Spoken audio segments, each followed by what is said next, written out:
আসসালামু আলাইকুম। আপনারা সবাই কেমন আছেন? আশা করি ভালো আছেন। আমি আলহামদুলিল্লাহ ভালো আছি। তো আমি আজকে মুরগি ভাজি নিয়ে এসেছি রেসিপি। তো এটা মুরগি ভাজি বলতে পারেন, আবার চিকেন ফ্রাইও বলতে পারেন। তো যাই হোক, আমি মুরগি ভাজি বলতেছি। তো চলে যাই মূল উপকরণে। আমি আজকে মুরগি ভাজি রেসিপি নিয়ে এসেছি। তো আমি এখানে 2.5 কেজি মুরগি নিয়েছি, নিয়ে ভালো করে কেটে ভালো করে ধুয়ে পরিষ্কার করে নিয়েছি। আমি মুরগিগুলা এভাবে পিস করে নিয়েছি। আপনারা যদি চান আরও ছোটো করে নিতে পারেন। আমি এখানে পানি গরম দিয়েছি, পানিটা গরম হয়ে গেছে। এর ভিতরে আমি অন্যান্য উপকরণগুলো দিয়ে দিব। আমি এখানে স্বাদ মতো লবণ দিয়ে দিচ্ছি, গোলমরিচের গুঁড়া অ্যাড করে দিলাম, শুকনো মরিচের গুঁড়া অ্যাড করে দিচ্ছি 1 চামচ। আমি এখানে আদা রসুন বাটা দিয়ে দিলাম 1 চামচ। তো আমি ভালোভাবে পানির সাথে এটা মিশিয়ে নিব। নিয়ে আমি এখন চিকেনগুলো দিয়ে দিব। দিয়ে আমি 5 মিনিটের জন্য পানির ভিতরে রেখে হালকা সিদ্ধ করে নিব। তো আমি 5 মিনিটের জন্য ঢেকে দিচ্ছি। তো আমি ঢাকনিটা উঠায়ে একটু নেড়ে দিচ্ছি। আর এই চিকেনের পানিটা ফেলে না দিলেও হবে, এটা বিরিয়ানি রান্না করা যাবে, কিংবা খিচুড়ির ভিতরেও দেওয়া যাবে, সুপি নুডলস রান্না করা যাবে। এটা হলো চিকেন স্টু। তো আমি আবার ঢেকে দিচ্ছি কিছুক্ষণের জন্য। তো 5 মিনিট পরে আমি চলে আসলাম। তো আমি এখন চিকেনগুলো সেকে উঠাই নিব।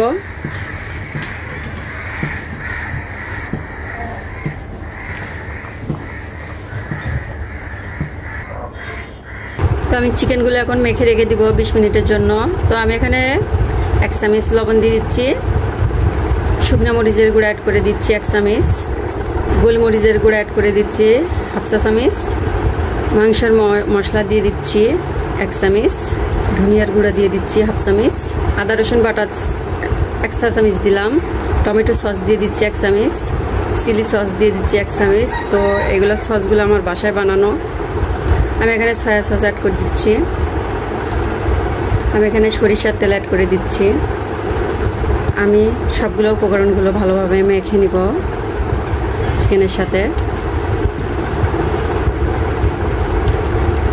তো আমার ভালোভাবে মেখে নেওয়া হয়ে গেছে। আমি এখন 20 মিনিটের জন্য রেখে দিব। আপনারা যদি চান 10 মিনিটও রাখতে পারেন, যদি হাতে সময় না থাকে। তো আমি 20 মিনিটের জন্য ঢেকে রেখে দিব। তো আমি চলে আসলাম চিকেনটা নিয়ে। তো 20 মিনিটের বেশি হয়েছে। তো যাই হোক, আপনারা কম বেশ করে রাখতে পারেন। তো আমি এখানে কর্নফ্লাওয়ার নিয়েছি 2 টেবিল চামচ উঁচু করে নিয়েছি। তো আমি এগুলা দিয়ে দিচ্ছি, আপনারা কম বেশ করে দিতে পারেন। আমি এখানে 2 টেবিল চামচ আটা নিয়েছি, আমি আটাটাও দিয়ে দিচ্ছি। আমি এখানে চালের গুঁড়ি নিয়েছি, আমি চালের গুঁড়িটাও দিয়ে দিচ্ছি। তো এখন সবগুলো উপকরণগুলো আমি ভালোভাবে মেখে নিব হাতের সাহায্যে। তো চিকেনের ভিতরে যে পানিটা আছে, ইনশাল্লাহ পানিটা দিয়েই মাখানো হয়ে যাবে, দ্বিতীয় কোনো পানি লাগবে না।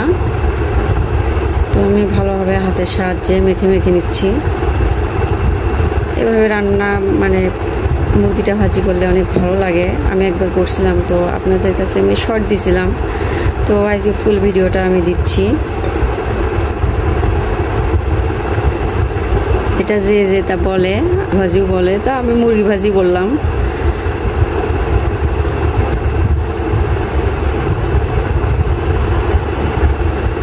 তো মাশাআল্লাহ আমার চিকেনটা মাখানো হয়ে গেছে। আমি এখন ভাজিটা তুলে দিব। আমি এখানে পরিমাণ মতো তেল নিয়েছি, আগে আমি দিয়ে গরম করে রাখছি। তো আমি এখানে ভিতরে এক এক করে চিকেনগুলো দিয়ে দিব।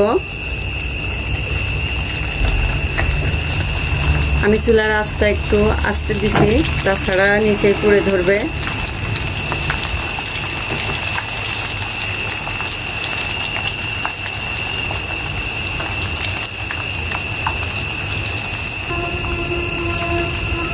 আমি চিকেনগুলো উল্টে দিচ্ছি কাঁটা চামচের সাহায্যে।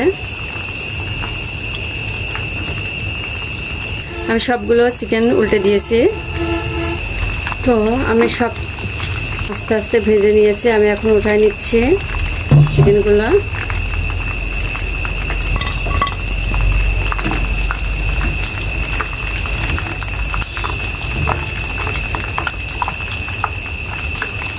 তো আমি এক এক করে সব চিকেনগুলো এইভাবে ভেজে নিব, সাথে থাকবেন আশা করি। তো আমার মুরগি ভাজিটা হয়ে গেছে, অনেক মুসমুস করে, এগুলা খেতে অনেক সুস্বাদু। তো অবশ্যই বাসায় ট্রাই করবেন আমার মতো করে। তো এটা খেতে অনেক টেস্টিফুল, যেহেতু কর্নফ্লাওয়ার দেওয়া আছে, আবার চালের গুঁড়ি দেওয়া আছে। তো যাই হোক, এটা সস দিয়ে খেতে অসাধারণ লাগবে, বড় ছোট ভাই সবাই পছন্দ করে।